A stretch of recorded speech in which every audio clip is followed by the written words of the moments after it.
মজু তো না ঠান্ডা খাওয়াতে শরীরে কি হচ্ছে আপনার ইনশাল্লাহ?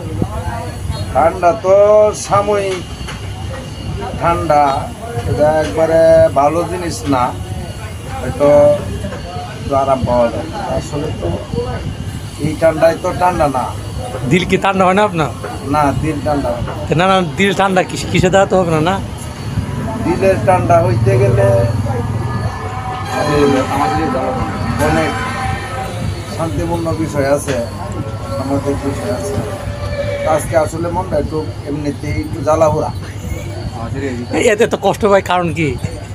তাহলে মানুষের দেশটা বা দুনিয়াটা মিথ্যাচারে ভরে গেছে, সেই জন্যই মনটা একটু খারাপ। ঠান্ডায়ও শীতল হইতেছে। যে আল্লাহ মানুষের হেদায়েত করুক। দোয়া করেন মানুষ যেন তারা যে ভুলটা করতেছে ভুলটা যেন তারা বুঝতে পারে। আমিন।